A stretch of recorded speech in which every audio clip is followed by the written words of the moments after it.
नमस्कार, मैं डॉक्टर माणक जैन, सह आचार्य इतिहास विभाग एसपीसी राजकीय महाविद्यालय अजमेर। आज हम बीए पार्ट थर्ड ऑनर्स का 8th पेपर पढ़ेंगे, 9th पेपर है सॉरी ये।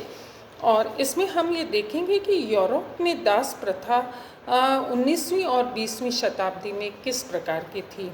औद्योगिक क्रांति से पहले यूरोपीय देशों की अधिकांश जागीरों में रहने वाले किसान अपने जागीरदारों के दास अथवा बंधुआ थे। ये दास सामंत और आवंटित भूमि पर ही थे और अपना निर्वहन करने के लिए बाध्य थे। सामंत की अनुमति के बिना वे अपना अथवा अपने बच्चों का विवाह भी नहीं कर सकते थे।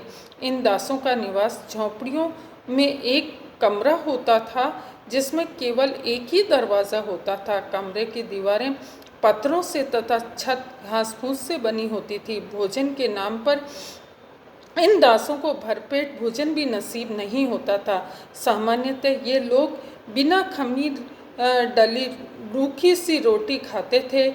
फली और प्याज और गोभी इनके भोजन में शामिल थे। इनके लिए सबसे बड़ी समस्या नमक की थी, क्योंकि ये सभी मीनारों में नमक पैदा नहीं होता था। मिष्टान के नाम पर इन दासों को शहद ही से संतोष करना पड़ता था।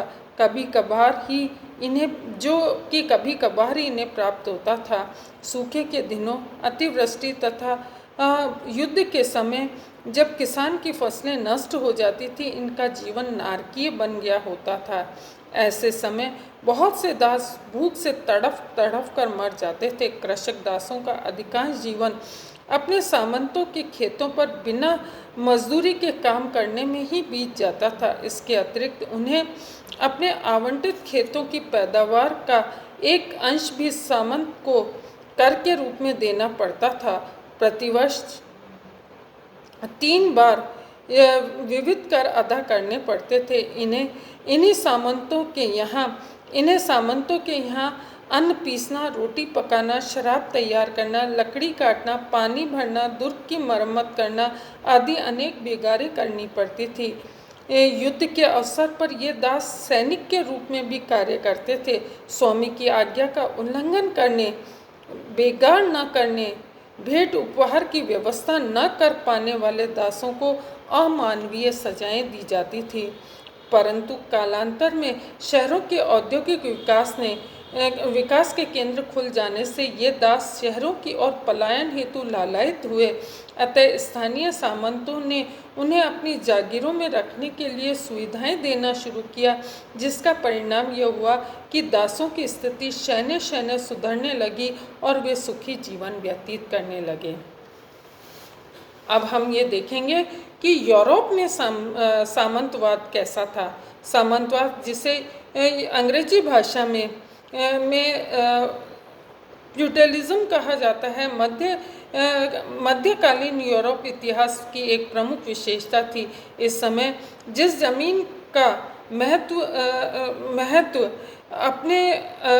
अपने सामंत के लिए महत्वपूर्ण होता था, उन्हें बहुत सारा कर चुकाना पड़ता था।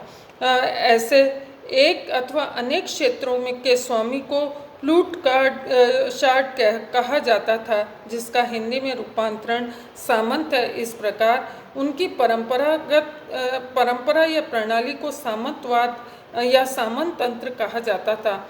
सामान्य रूप से सामंत राज्य एवं राजा के समर्थक हुआ करते थे तथा एक प्रकार का संघ था, जिसमें अधिकतर वे राजा द्वारा प्रदान किए गए बड़े बड़े भूमि खंड होते थे। प्रारंभ से ही ये राजा द्वारा नियुक्त किए जाते थे, लेकिन बाद में ये वंशानुगत हो गए। बड़े बड़े सामंत अपनी भूमि के छोटे छोटे भाग पर, जिन्हें लघु फीफ कहा जाता था, अपने अनुचरों को बांट देते थे, और ये वासल भी अनुचरों के द्वारा बैरन कहा जाता था, जो अपनी भूमि बांट देते थे। अपने हिस्से में आई भूमि का कुछ भाग दूसरे लोगों को देकर उप अनुबंध के द्वारा इनसे कर और फसल प्राप्त करते थे। सामंती व्यवस्था की सबसे निचली सीढ़ी पर कृषक अथवा दास थे जो भूमि के साथ बंधे हुए होते थे। इति नमस्कार।